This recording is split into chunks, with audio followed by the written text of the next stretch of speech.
From the Russ Center for Media in downtown Cape Girardeau, welcome to Focus on Southeast, a monthly program on issues and events impacting the campus of Southeast Missouri State University. I'm Dan Woods with KRCU Public Radio. Today we're talking with Southeast President Carlos Vargas, and we'll be discussing the Fast Track Workforce Incentive Grant, a new institute for cybersecurity, and more. Dr. Vargas, welcome. Welcome again. Thank you, Dan. How are you? Good. Always good to see you. Thank you. So let's start off with some really good news that I know you'll love to talk about, and that is that Southeast has set an all-time high retention rate. Talk about that a little bit. Right. So as you know, we set a goal a few years ago in 2016 when I came here of a retention rate of 80% at the university. We've been making progress, and this year in particular we reached an all-time high of 75.3%. That's almost 1% point beyond last year's. Wow. So we continue to work hard. We also increased our graduation rate. We didn't hit an all-time high, but we increased it to, we're almost at 50% now. And these are things that we've been working on, as you said, since 2016, and still more work to do, but I'm sure you're happy to see the progress so far. Yes, we are. And you know, we have statistical fluctuations as you move forward, Yeah. But what this shows is that we are making progress. Whatever we have to do to make sure that the retention rate increases, that we retain more of the students that come to the university is good. And so this is always a nice piece of information for us. I read that some of the areas that fueled the growth were graduate programs, applied computer science, some of those areas that have really shown a lot of growth. Our increase in enrollment for transfer students actually was noticeable, about 2% or so. At the graduate level, as you mentioned, we had about 11% increase. So there are areas, even though our total enrollment actually went down, we continue to work very hard to make sure that that doesn't happen. And there are areas in which we actually have increased our enrollment compared to last year. Well, one of the numbers that jumped out at me was Master of Science in Applied Computer Science saw a 170% increase. Yes. That's what that shows is that if you have programs that are relevant and make sense for the students, that they will come and enroll. And that is an example of that. So our master's degree, we started it just a year ago or so, and it's just been very, very successful. So I'm sure the Copper Dome Scholarship Program, which we've talked about before, that probably was a piece of this in there somewhere, right? There's a lot of factors. There are many factors, but certainly, as you said, the Copper Dome Scholarship Program is been one of them. We have seen success in that one. The Copper Dome Scholarship Program was a reformulated way of using our funds, our institutional funds. In the past, when we had the previous program, we typically awarded scholarships to about 30% of the incoming class. With the Copper Dome Scholarship Program, now we are actually able to provide scholarships to over 70% of the incoming class. So what that is showing is that there are sometimes opportunities that the students see. It doesn't have to be sometimes a lot of money that they receive, but they want to know that they're appreciated. And that's what we're doing with the Copper Dome Scholarship Program. So we're now being able to impact about over 70% actually of the incoming class. So that does play a role in it. And of course we have a new Well-to-Do Award. Now that Well-to-Do Award has not impacted students up to this point. Right. That starts next fall. And we should note that we did an entire program on the Will-to-Do Award, and you can see that at krcu.org if you'd like to see that. We did a half hour on that program. Oh, perfect. So no need to go into details in that one. Yeah, we've already done that. Okay. So let's move on to Apple Distinguished Schools. The College of Education, Health, and Human Studies has been renewed as an Apple Distinguished School, I guess through 2022, I believe. Yes, so that's a 3-year period, and this is we are being renewed. The first time we were identified as a distinguished school was in 2019, and so that was a 2-year period. Now we are getting renewed for 3 years. As a result of our innovation and the use of technology, in particular, of course, being Apple, they rely on their technology. But so through the Evolution Center that we have at the university and the incorporation of the technology into the curriculum and our one-to-one program that we have in place, we have been able to secure that recognition again for 3 years, and we're very, very happy about that. And it's basically has to do with being innovative and using technology to teach. Is that sort of what this is all about? Exactly. This is what it's all about. You know, how do you use technology effectively to make sure that the students learn? Mm-hmm. And so we have made a lot of progress, and credit goes to the faculty in the College of Education, Health and Human Studies for their for acquiring that technology and buying into the use of technology to enhance the learning of students and to prepare teachers that go into the schools with a good knowledge of the use of technology for learning purposes. And that's the real impact on students that are in that program, to be able to use technology to teach, because that's where everything's headed. You can imagine a day where we used to have big old thick textbooks, but now those could just be on an iPad, and if every student has an iPad, the teacher has to know all the ins and outs of how that works to bring the materials up when they need it and all those sort of things. So there's a lot of things going on there. I think so. It's almost like a race. You know, the students are learning because they use technology and they expose to technology all day long.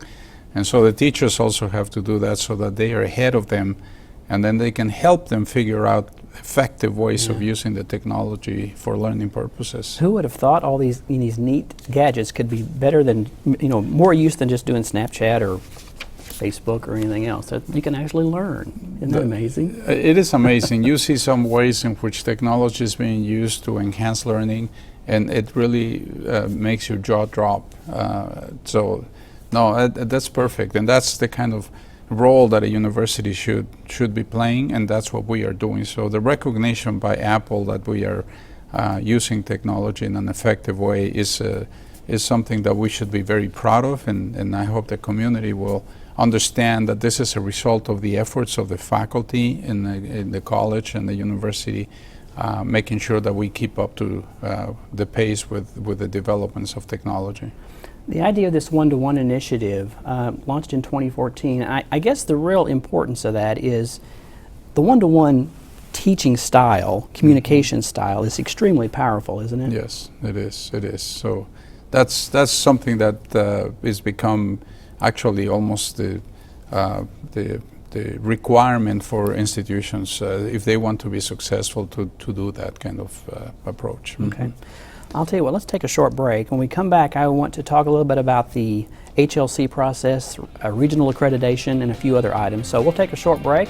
We'll continue our conversation in just a moment. You're watching Focus on Southeast, and we'll be right back.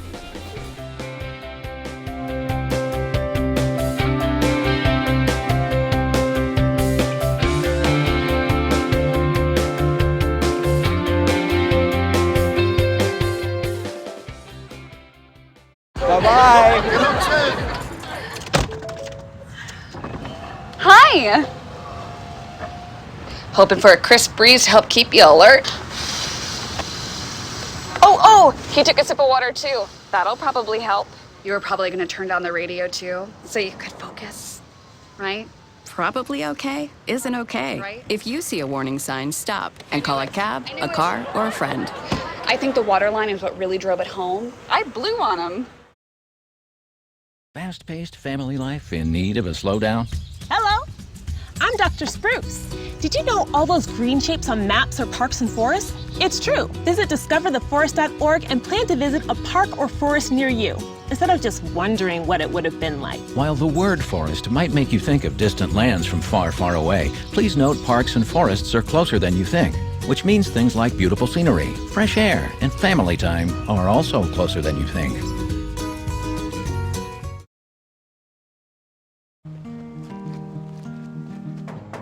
Hi, Meals on Wheels. I'm Marco. I'm a college student and I volunteer as a driver for Meals on Wheels.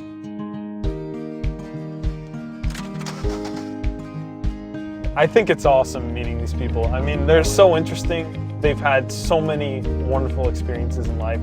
Your community helps to raise you up into the person that you become. Meals on Wheels is a great way to give back to that community.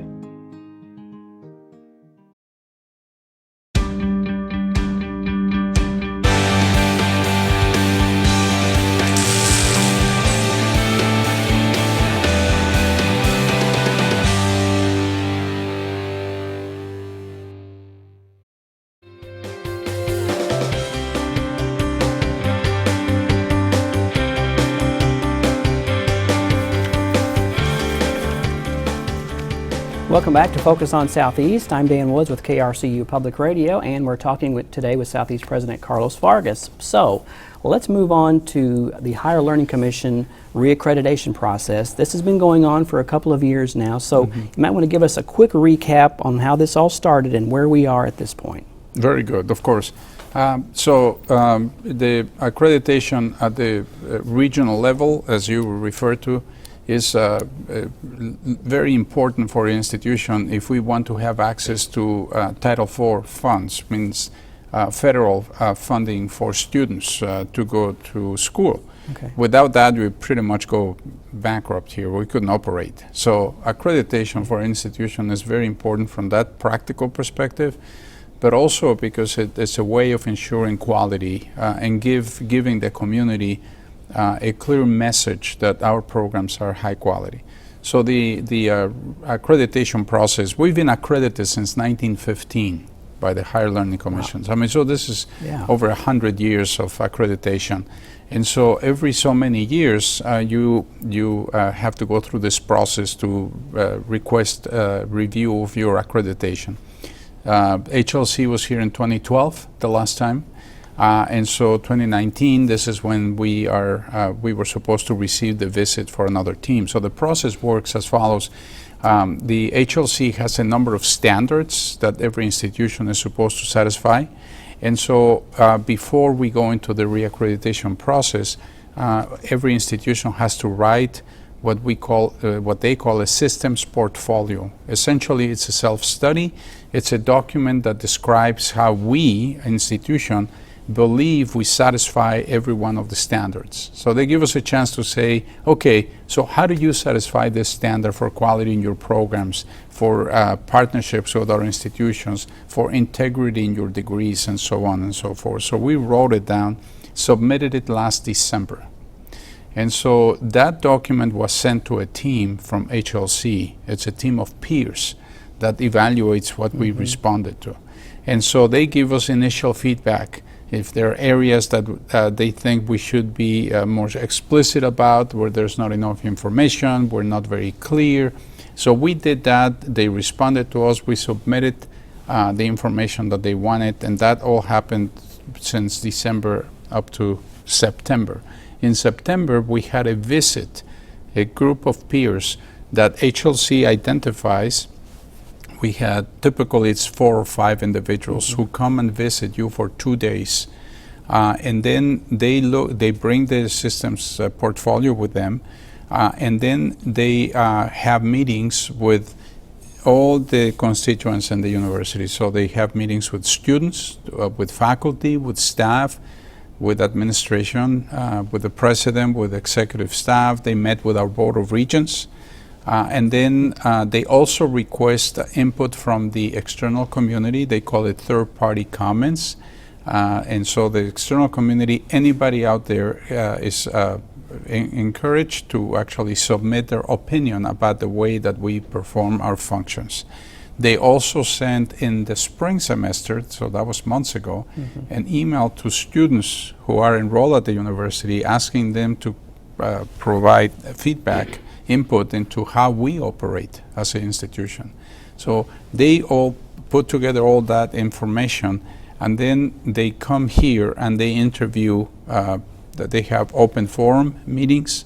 They have meetings with faculty, with staff, as I said before, and then they focus on those areas where they think that we have not been quite clear enough or detailed enough. And so they have those 2 days, and then after that they write the report that they submit to us to be looked at from the perspective of factual errors. So it's a report that they give us, and they say, if you see any errors of fact, we have a wrong date, a wrong number, and so that you correct it, but don't correct any kind of qualitative assessments that we have made or our impressions. We did that, and so now we're waiting to receive the final report from the team, okay, the team that came to visit us. Now that final report, then we look at, and now we have the opportunity to submit responses to that report. In that report, the final report to the team with our responses go to the Higher Learning Commission board. Okay, it goes to and so the board of HLC reviews now the report from the team, they reviews our response to the report, and then they make a final determination regarding our accreditation. So it is a process to, if we satisfy the requirements of the standards, then we get our reaccreditation is approved. So essentially they reaffirm our accreditation. At the end of that, we can say then, okay, we went through the process and everything is fine, or they may identify areas where we need to pay more attention to. And sometimes they ask you to add an additional report to a specific area where they think that there are weaknesses in our operation. And so we expect to receive a final decision by HLC probably by January or February or so of this coming year. At that point, they will say to us, this is what our official response to your application for reaccreditation is. Wow, what a process. It's a long process. Yeah. It's a long process. Many people were involved here at the university in writing the initial report, initial systems appraisal or self-study. About, over 100 individuals participated in that process, gathering information, making sure that we responded to every one of the standards that HLC has. Well, by the time you finish, you're probably starting to work on the next cycle. I mean, that's what they expect us to do. They don't want us to receive so when you receive reaccreditation, they don't want you to put it on the shelf and forget about it until X number of years later. They want you to continue to work, but there's always room for improvement. That's the basis of all this. This is a continuous quality improvement process that you typically hear about in industry and the business sector. So they want you to continue working on improving the way that you operate. There's a lot to it. Yeah, and of course, as you know, higher education right now is going through changes, important changes. How do you deliver the programs? Do you use online education? Do you use different ways of delivering the coursework, and how are those resulting in good outcomes for the students? But the final objective is to make sure that your students are learning and are prepared for the workforce, and that's what we want to do. That's the whole goal. Okay, well, let's take another short break. When we come back, we'll talk about the Fast Track Workforce Incentive Grant. Let's do that. We'll continue our conversation in just a moment. This is Focus on Southeast, and we'll be right back.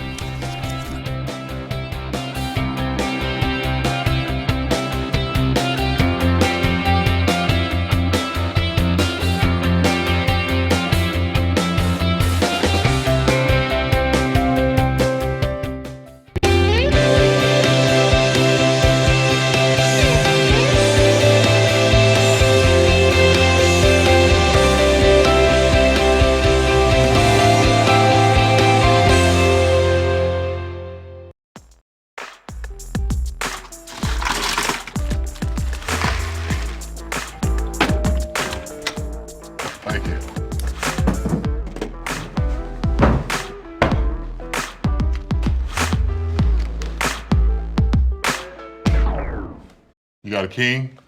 Go fish! In your face, in your face. It only takes a moment to make a moment. Take time to be a dad today.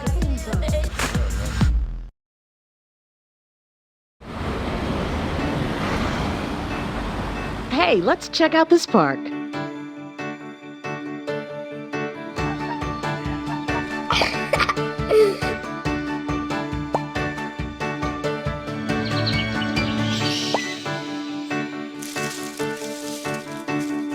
Oh, wow, that's really cool. To find a great local park or forest near you, go to discovertheforest.org.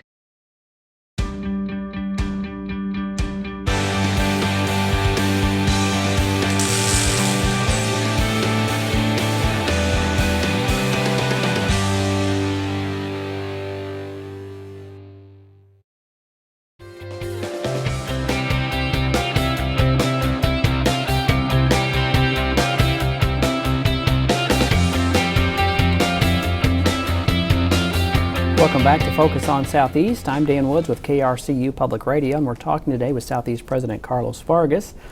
Adult learners returning to college have the opportunity to take advantage of Missouri's new Fast Track Workforce Incentive Grant. Tell us a little bit about that. Okay, thank you. That's an exciting development, Dan, because this really has its genesis on the current Governor Parson interest in promoting workforce development. You know, he had, when he came into office, he identified two priority areas: infrastructure in the state and also workforce development. And so in particular within the area of workforce development, he wanted to really enhance the ability for adults to get back to school and earn additional credentials, in particular a college degree or industry recognized credentials. They're credentials that industry recognizes that do not necessarily require a college degree, but it's a series of courses that you can take to give you some kind of competency in an area that is of interest to industry. So what he did is he put together a financial aid program for individuals who are at least 25 years of age and who have either not gone to college or have limited college credit. And so they can actually, they are then eligible for this grant, to receive this grant. And this grant ensures that the tuition and fees are fully covered when they're combined with other government financial aid. And the the awards will actually cover any remaining tuition and fees not covered by other state and federal student aid programs. So this really is a way to give certain individuals, in particular those earning less than $80,000 a year, or let's see, I think less than 80,000 if filing jointly, or no more than 40,000 a year as a single tax filer. And so those individuals are able to get this grant and then go back to school and get those credentials or a college degree if they choose to. So it enhances the ability of them to be successful in the workplace. Yeah, and I noted grant recipients must work in Missouri for 3 calendar years after completing their degree to keep those workers here in the state of Missouri. Right. That's an effort to not have, create people that are qualified for that and then have them leave to another state. So it's an effort that I really think is exciting, and I'm pleased that the governor recognizes the importance that it has to have qualified workforce in Missouri. And Southeast has several programs that folks could take advantage of, so there's a lot of opportunity there for them. Yes, and we have those programs available not only in the Cape campus also, but also in Sykeston and in Kennett, in Poplar Bluff also. So it's a very exciting development. So we're hoping to be able to get some students enrolled that will be eligible to have that grant. Okay. Before we go, I want to talk a little bit about the Institute for Cybersecurity. It's going to launch in spring 2020. What is this institute? Well, this institute is a result of the fact that cybersecurity has been a very successful program at the university. Southeast was the first institution in the state of Missouri to have a degree in cybersecurity. We've been very successful with it. It's grown very much. It has now the recognition of the National Security Agency and the Department of Homeland Security as an institution that is a center of excellence in academic education and cybersecurity.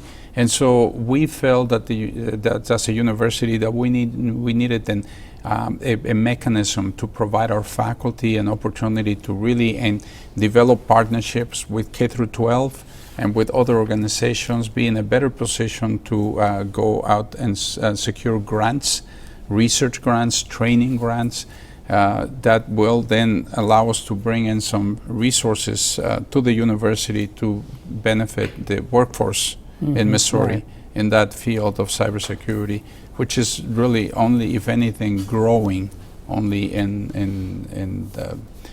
intensity. Really, that cybersecurity is a very important field. So in 2011 there were 21 students in the program. 160 currently. That just shows the growth. Right. It's grown very much, and not only that, we now have actually a master's degree in cybersecurity that we've started also. This field is evolving tremendously, so I am glad that our Board of Regents approved the creation of this institute, because it really is a recognition of the high quality work that we do. The institute is going to have also, as part of its structure, the cyber bench, which we actually have funded internally for students to practice and have an opportunity to do some of the work that is required in the curriculum. A lot of exciting things happening at Southeast. Dr. Vargas, good talking with you. Thank you so much. Thank you, Dan. See you next time. All right. Focus on Southeast is a collaboration of KRCU Public Radio and the Department of Mass Media here at Southeast Missouri State University. Just a reminder that portions of these monthly conversations with Dr. Vargas will be broadcast on KRCU, and our entire conversation is available at krcu.org. From the Russ Center for Media, I'm Dan Woods with KRCU Public Radio. Thanks for watching. Be sure to tune in next time when we focus on Southeast.